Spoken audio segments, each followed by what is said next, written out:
दोस्तों नमस्कार। आपके अपने YouTube चैनल बातें साहित्य की पर आप सभी का एक बार पुनः हार्दिक स्वागत। मित्रों, आज हम पढ़ेंगे कमलेश्वर की कहानी दिल्ली में एक मौत। मित्रों, कमलेश्वर ने लगभग 300 कहानियां लिखी। उनकी पहली कहानी 1948 में रचित कामरेड थी। मित्रों, कमलेश्वर की कहानियों को फिर से पढ़ते हुए अनुभूति गहरी हो जाती है। राजा निर्बंसिया हो, सांप हो, इतने अच्छे दिन हो, नीली झील हो या खोई हुई दिशाएं हो, देवा की माँ हो या मांस का दरिया, दिल्ली में एक मौत हो या इंतजार, अपनी लंबी कथा यात्रा में कमलेश्वर मजबूत पकड़ बनाए रखते हैं। 1957 में प्रकाशित अपने पहले कहानी संग्रह राजा निर्बंसिया से रातों रात कथा जगत में कमलेश्वर छा गए। मित्रों, कमलेश्वर की अंतिम कहानी है ज्ञानोदय में प्रकाशित इंतजार, जो कि फरवरी 2007 में प्रकाशित हुई। कमलेश्वर ने लगभग हर कहानी में घुटन, विघटन और अनैतिकता के संक्रमण को अपनी पूरी मानवीय सहानुभूति के साथ उकेरा है। मानवीय संबंधों की बदलती परिभाषा, उनकी स्वार्थपरता, नैतिक मूल्यों में गिरावट, मध्यम वर्गीय जीवन और मूल्यों में बदलाव, परिवार और समाज में स्त्रियों की दशा तथा आम आदमी के संघर्षों को उनकी कहानियों में स्पष्ट अनुभव किया जा सकता है। मित्रों, प्रस्तुत कहानी दिल्ली में एक मौत 1963 में लिखी गई थी। मित्रों, इस कहानी में जीवन में व्याप्त सभ्यता की कृत्रिमता और संवेदन शून्यता को अधिक तीव्रता के साथ स्पष्ट किया गया है। शहर के स्वार्थी, संवेदन शून्य और व्यापारी मनोवृत्ति का यह प्रमाण है। आधुनिक युग में मानव अपना यथार्थ स्वरूप प्रस्तुत नहीं करता, फलस्वरूप रचनाकार उसे हमारे समक्ष वास्तविक रूप में उजागर करता है। प्रस्तुत कहानी में कमलेश्वर ने यह स्पष्ट किया है कि व्यक्ति की मौत भी मात्र दिखावे की वस्तु बन गई है। लोकप्रिय बिजनेसमैन सेठ दीवानचंद की मौत का असर दिल्ली की रोजमर्रा की जिंदगी पर नहीं हुआ। दिल्ली की जिंदगी की हलचल के बीच में सेठ दीवानचंद की अर्थी निकल रही है। शव के साथ शमशान यात्रा के लिए कुल 7 व्यक्ति, बाकी शमशान भूमि में स्कूटर, कार और टैक्सियों की भीड़। यहाँ दिल्ली महानगर की भागदौड़ भरी बनावटी जिंदगी का संकेत किया गया है, जो आधुनिक जीवन के खोखलेपन को भी खोलता है। कहानी में यह स्पष्ट बताया गया है कि व्यक्ति के मरते ही कितना फर्क पड़ जाता है। पिछले साल ही जब सेठ जी ने लड़की की शादी की थी तो हजारों की भीड़ थी। जिंदगी और मौत का यह अंतर है। स्वार्थ भरे महानगरीय जीवन में मानवीय रिश्ते खोखले, दिखावे से भरे, कृत्रिम और बेईमानी होकर रह गए हैं और संबंधों में शुष्कता आ गई है। आइए मित्रों, चलते हैं हमारी आज की कहानी दिल्ली में एक मौत की ओर और इसे पढ़कर समझने का प्रयत्न करते हैं। कमलेश्वर लिखते हैं, चारों तरफ कोहरा छाया हुआ है। सुबह के 9 बजे हैं, लेकिन पूरी दिल्ली धुंध में लिपटी हुई है। सड़कें नम हैं, पेड़ भीगे हुए हैं, कुछ भी साफ दिखाई नहीं देता। जिंदगी की हलचल का पता आवाजों से लग रहा है। ये आवाजें कानों में बस गई हैं। घर के हर हिस्से से आवाजें आ रही हैं। वासवानी के नौकर ने रोज की तरह स्टोव जला दिया है। उसकी सनसनाहट दीवार के पार से आ रही है। बगल वाले कमरे में अतुल मवानी जूते पर पालिश कर रहा है। ऊपर सरदार जी मूछों पर फिक्सो लगा रहे हैं। उनकी खिड़की के पर्दे के पार जलता हुआ बल्ब बड़े मोती की तरह चमक रहा है। सब दरवाजे बंद हैं, सब खिड़कियों पर पर्दे हैं, लेकिन हर हिस्से में जिंदगी की खनक है। मंजिले पर वासवानी ने बाथरूम का दरवाजा बंद किया है और पाइप खोल दिया है। कोहरे में बसें दौड़ रही हैं। जूं जूं करते भारी टायरों की आवाजें दूर से नजदीक आती हैं और फिर दूर होती जाती हैं। मोटर रिक्शे बेतहाशा भागे चले जा रहे हैं। टैक्सी का मीटर अभी किसी ने डाउन किया है। पड़ोस के डॉक्टर के यहाँ फोन की घंटी बज रही है और पिछवाड़े गली से गुजरती हुई कुछ लड़कियां सुबह की शिफ्ट पर जा रही हैं। सख्त सर्दी है, सड़कें ठिठुरी हुई हैं और कोहरे के बादलों को चीरती हुई कारें और बसें हॉर्न बजाती हुई भाग रही हैं। सड़कों और पटरियों पर भीड़ है, पर कोहरे में लिपटा हुआ हर आदमी भटकती हुई रूह की तरह, अर्थात आत्मा की तरह लग रहा है। वे रूहें चुपचाप धुंध के समुद्र में बढ़ती जा रही हैं। बसों में भीड़ है, लोग ठंडी सीटों पर सिकुड़े हुए बैठे हैं और कुछ लोग बीच में ही ईसा की तरह सलीब पर लटके हुए हैं, बाहें पसारे। उनकी हथेलियों में कीले नहीं, बस की बर्फीली चमकदार छड़ें हैं। मित्रों, यहाँ बसों की भीड़ को दर्शाया गया है। बसों में जो लोग बीच बीच में खड़े हैं और दोनों ओर बसों की छड़ों को पकड़े हुए हैं, ऐसा लग रहा है मानो ईसा मसीह की मूर्ति खड़ी हुई हो। आगे कमलेश्वर कहते हैं, और ऐसे में दूर से एक अर्थी सड़क पर चली आ रही है। इस अर्थी की खबर अखबार में है, मैंने अभी अभी पढ़ी है। इसी मौत की खबर होगी। अखबार में छपा है, आज रात करोल बाग के मशहूर और लोकप्रिय बिजनेस मैग्नेट सेठ दीवान चंद की मौत इरविन अस्पताल में हो गई। उनका शव कोठी पर ले आया गया है। कल सुबह 9 बजे उनकी अर्थी आर्य समाज रोड से होती हुई पंचकुइया शमशान भूमि में दाह संस्कार के लिए जाएगी और इस वक्त सड़क पर आती हुई यह अर्थी उन्हीं की होगी। कुछ लोग टोपियां लगाए और मफलर बांधे हुए खामोशी से पीछे पीछे आ रहे हैं। उनकी चाल बहुत धीमी है। कुछ दिखाई पड़ रहा है, कुछ नहीं दिखाई पड़ रहा है, पर मुझे ऐसा लगता है कि अर्थी के पीछे कुछ आदमी हैं। मेरे दरवाजे पर दस्तक होती है। मैं अखबार एक तरफ रखकर दरवाजा खोलता हूँ। अतुल मवानी सामने खड़ा है। यार, क्या मुसीबत है? आज कोई आयरन करने वाला भी नहीं आया? जरा अपना आयरन देना। अतुल कहता है, तो मुझे तसल्ली होती है। नहीं तो उसका चेहरा देखते ही मुझे खटका हुआ था कि कहीं शव यात्रा में जाने का बवाल न खड़ा कर दे। मैं उसे फौरन आयरन दे देता हूं और निश्चिंत हो जाता हूं कि अतुल अब अपनी पैंट पर लोहा करेगा और दूतावासों के चक्कर काटने के लिए निकल जाएगा। मित्रों, लोहा करेगा अर्थात इस्त्री करेगा। जब से मैंने अखबार में सेठ दीवानचंद की मौत की खबर पढ़ी थी, मुझे हर क्षण यही खटका लगा था कि कहीं कोई आकर इस सर्दी में शव के साथ जाने की बात न कह दे। बिल्डिंग के सभी लोग उनसे परिचित थे और सभी शरीफ दुनियादार आदमी थे। तभी सरदार जी का नौकर जीने से भड़बड़ाता हुआ आया और दरवाजा खोलकर बाहर जाने लगा। अपने मन को और सहारा देने के लिए मैंने उसे पुकारा, धर्मा, कहाँ जा रहा है? सरदार जी के लिए मक्खन लेने। उसने वहीं से जवाब दिया तो लगे हाथों लपक कर मैंने भी अपनी सिगरेट मंगवाने के लिए उसे पैसे थमा दिए। सरदार जी नाश्ते के लिए मक्खन मंगवा रहे हैं, इसका मतलब है वे भी शव यात्रा में शामिल नहीं हो रहे हैं। मुझे कुछ और राहत मिली। जब अतुल मवानी और सरदार जी का इरादा शव यात्रा में जाने का नहीं है, तो मेरा कोई सवाल ही नहीं उठता। इन दोनों का या वासवानी परिवार का ही सेठ दीवानचंद के यहाँ ज्यादा आना जाना था। मेरी तो 4-5 बार की मुलाकात भर थी। अगर ये लोग ही शामिल नहीं हो रहे हैं, तो मेरा सवाल ही नहीं उठता। सामने बारजे पर अर्थात बरामदे पर मुझे मिसेज वासवानी दिखाई पड़ती हैं। उनके खूबसूरत चेहरे पर अजीब सी सफेदी और होठों पर पिछली शाम की लिपस्टिक की हल्की लाली अभी भी मौजूद थी। गाउन पहने हुए ही वे निकली हैं और अपना जूड़ा बांध रही हैं। उनकी आवाज सुनाई पड़ती है, डार्लिंग, जरा मुझे पेस्ट देना प्लीज। मुझे और राहत मिलती है। इसका मतलब है कि मिस्टर वासवानी भी मैयत में शामिल नहीं हो रहे हैं। मैयत अर्थात शव यात्रा। दूर आर्य समाज रोड पर वह अर्थी बहुत आहिस्ता आहिस्ता बढ़ती आ रही है। अतुल मवानी मुझे आयरन लौटाने आता है। मैं आयरन लेकर दरवाजा बंद कर लेना चाहता हूं, पर वह भीतर आकर खड़ा हो जाता है और कहता है, तुमने सुना? दीवानचंद जी की कल मौत हो गई है। मैंने अभी अखबार में पढ़ा है। मैं सीधा सा जवाब देता हूं ताकि मौत की बात आगे न बढ़े। अतुल मवानी के चेहरे पर सफेदी झलक रही है। वह शेव कर चुका है। वह आगे कहता है, बड़े भले आदमी थे दीवानचंद। यह सुनकर मुझे लगता है कि अगर बात आगे बढ़ गई तो अभी शव यात्रा में शामिल होने की नैतिक जिम्मेदारी हो जाएगी। इसलिए मैं कहता हूं, तुम्हारे उस काम का क्या हुआ?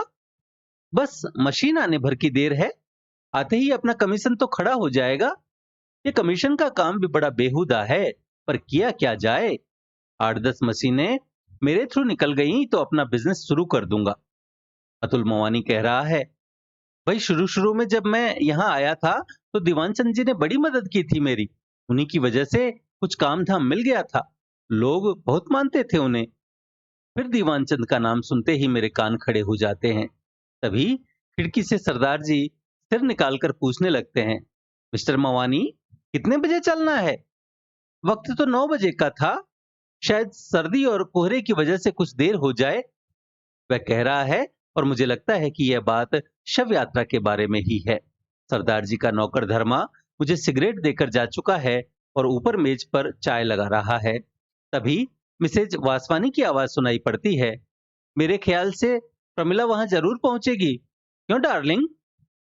पहुंचना तो चाहिए। तुम जरा जल्दी से तैयार हो जाओ।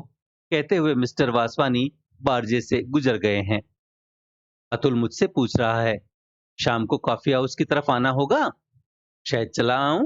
कहते हुए मैं कंबल लपेट लेता हूं और वह वापस अपने कमरे में चला जाता है। आधे मिनट बाद ही उसकी आवाज फिर आती है, भाई बिजली आ रही है? मैं जवाब देता हूं, हाँ आ रही है। मैं जानता हूं कि वह इलेक्ट्रिक रोड से पानी गर्म कर रहा है, इसलिए उसने यह पूछा है। पॉलिश। बूट पॉलिश वाला लड़का हर रोज की तरह अदब से आवाज लगाता है और सरदार जी उसे ऊपर पुकार लेते हैं। लड़का बाहर बैठकर पॉलिश करने लगता है और वह अपने नौकर को हिदायतें दे रहे हैं। खाना ठीक 1 बजे लेकर आना, पापड़ भून कर लाना और सलाद भी बना लेना। मैं जानता हूँ सरदार जी का नौकर कभी वक्त से खाना नहीं पहुंचाता और न उनके मन की चीजें ही पकाता है। बाहर सड़क पर कोहरा अभी भी घना है। सूरज की किरणों का पता नहीं है। कुलचे छोले वाले वैष्णव ने अपनी रेडी लाकर खड़ी कर ली है। रोज की तरह वह प्लेटें सजा रहा है। उनकी खनखनाहट की आवाज आ रही है।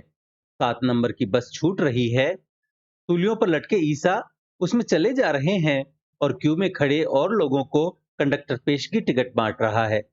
हर बार जब भी वह पैसे वापस करता है तो रेजगारी की खनक यहां तक आती है।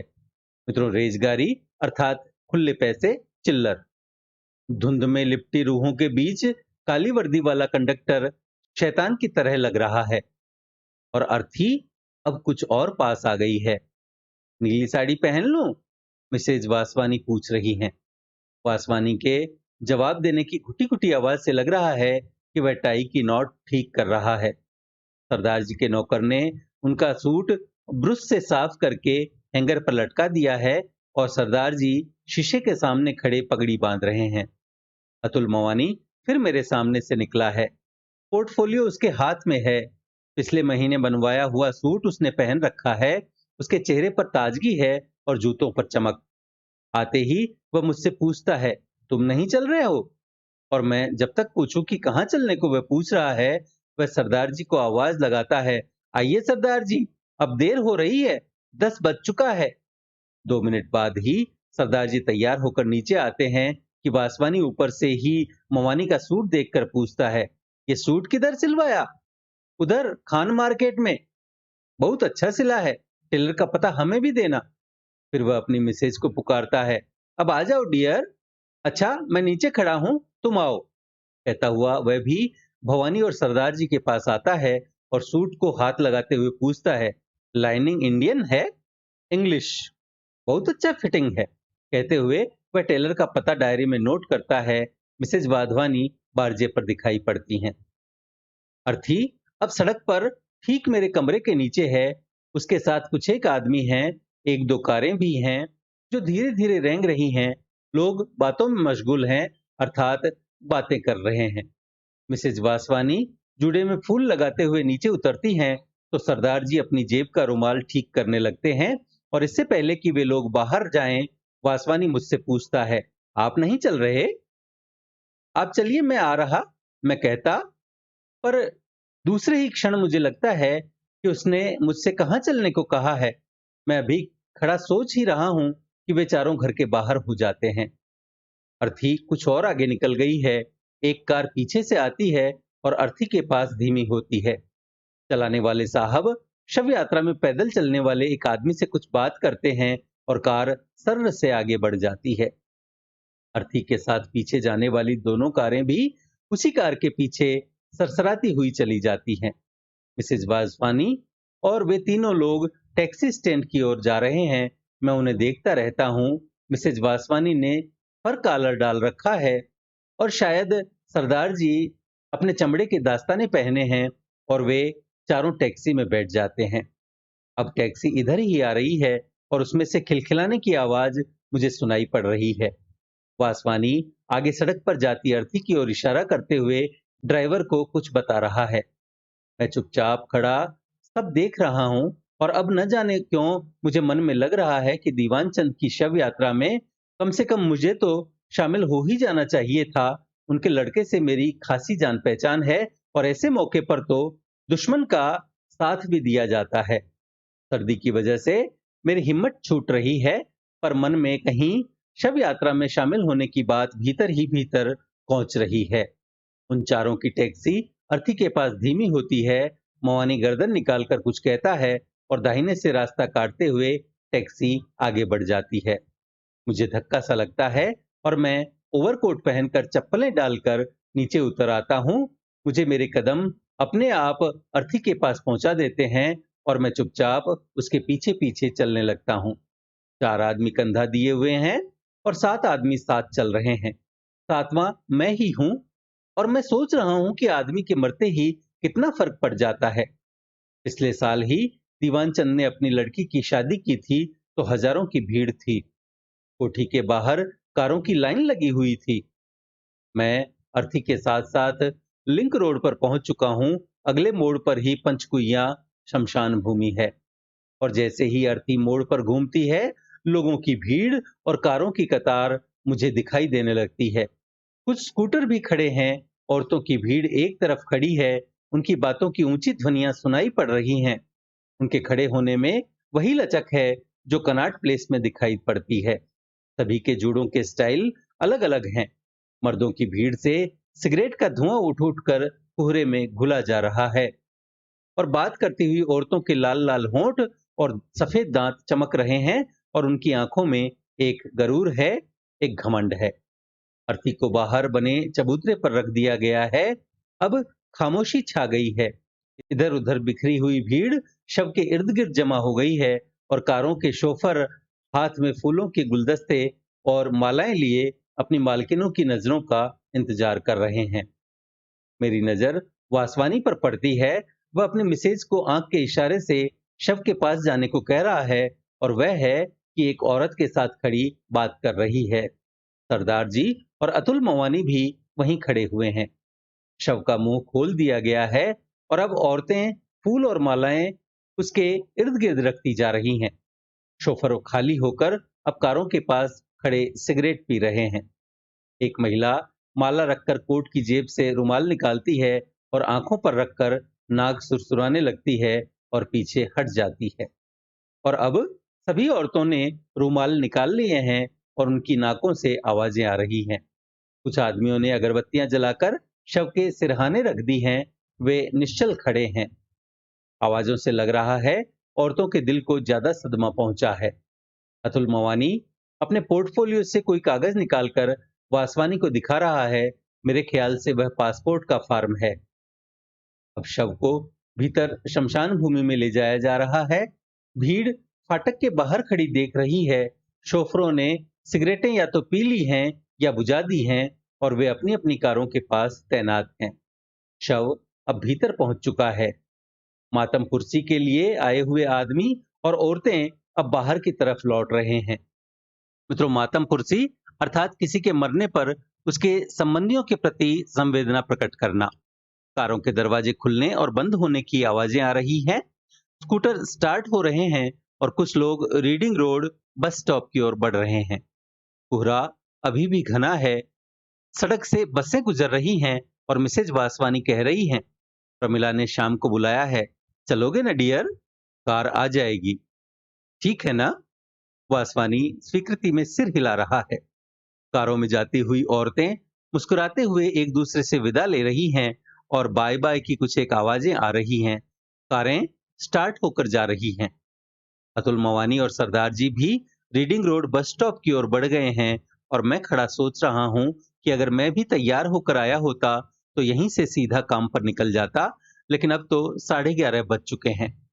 चिता में आग लगा दी गई है और 4-5 आदमी पेड़ के नीचे पड़ी बेंच पर बैठे हुए हैं। मेरी तरह वे भी यूं ही चले आए हैं।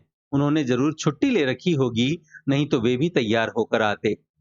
मेरी समझ में नहीं आ रहा है कि घर जाकर तैयार होकर दफ्तर जाऊं या अब एक मौत का बहाना बनाकर आज की छुट्टी ले लूं। आखिर मौत तो हुई ही है और मैं शव यात्रा में शामिल भी हुआ हूं। मित्रों, कहानी यहाँ समाप्त होती है। प्रस्तुत कहानी में कमलेश्वर जी यह दर्शाते हैं कि मृत्यु जैसे समय में भी मनुष्य मूल्यहीनता का ही परिचय देता है। शव यात्रा में सम्मिलित होने के मूल में न शोक संतप्त परिवार के प्रति करुणा है, न सहानुभूति। वास्तव में सच्ची संवेदनाओं को लेकर शव यात्रा में सम्मिलित होने वालों की यात्रा नगण्य हो गई है। जीते जी हजारों की भीड़ और मरने के बाद लोगों का उसी व्यक्ति की शव यात्रा में न जाना, यह अंतर जीवन और मृत्यु का अंतर है। शहर की स्वार्थी, संवेदन शून्य और व्यापारी मनोवृत्ति का यह प्रमाण है। जीवन मूल्यों का ऐसा विघटन हुआ है कि कृत्रिमता, फैशन और तड़क भड़क की इस संस्कृति में शोक भी एक फैशन बन गया है। शमशान घाट पर लोग दिवंगत आत्मा के लिए प्रार्थना करने के स्थान पर भविष्य की योजनाएं बनाते हैं। अतुल मवानी अपने कागज निकालकर वासवानी को दिखाते हैं। स्त्रियां अपने मेकअप और रात की पार्टी की बातें करती हैं। दूसरों के दुख को अपना समझने वाली हमारी मानसिकता इतनी पतनशील हो गई है कि आज हमारे पास किसी के शोक में सम्मिलित होने का भी समय नहीं है। मित्रों, प्रस्तुत कहानी में महानगरीय संस्कृति, महानगरीय मनोवृत्ति की अभिव्यक्ति हुई है। सेठ की मृत्यु की खबर से लेकर उसके अंतिम संस्कार तक की अवधि तक लोगों की विभिन्न प्रतिक्रियाओं, हलचलों और मनोवृत्तियों का सूक्ष्म चित्रण यहाँ पर कमलेश्वर जी ने किया है। बौद्धिकता के कारण यांत्रिकता का प्रवेश जीवन के हर क्षेत्र में हो रहा है। शहरों का संपन्न वर्ग इस यांत्रिकता के प्रदर्शन का सबसे अधिक शिकार है। शहरी जीवन की कठोर यथार्थता का चित्रण, फैशन, शोक की अभिव्यक्ति, मध्यम वर्गीय व्यक्तियों, स्त्रियों आदि सभी पर कठोर व्यंग्य का प्रहार प्रस्तुत कहानी में किया गया है। मित्रों, दिल्ली में एक मौत नामक कहानी आत्मकथात्मक शैली में लिखी गई है, जिसका रचना काल है 1963 ईस्वी। तो मित्रों, यह थी कमलेश्वर जी की कहानी दिल्ली में एक मौत। आशा है आपको हमारा यह प्रयास पसंद आया होगा। वीडियो को लाइक करें, अपने मित्रों के साथ साझा करें। पीडीएफ तथा अन्य सहायता के लिए हमसे टेलीग्राम पर जुड़ें। बातें साहित्य की चैनल को सब्सक्राइब करें और भविष्य के सभी वीडियोस की सूचना अपने तक सबसे पहले पहुंचाने के लिए घंटी वाला बटन दबाएं और देखते रहें बातें साहित्य की। धन्यवाद।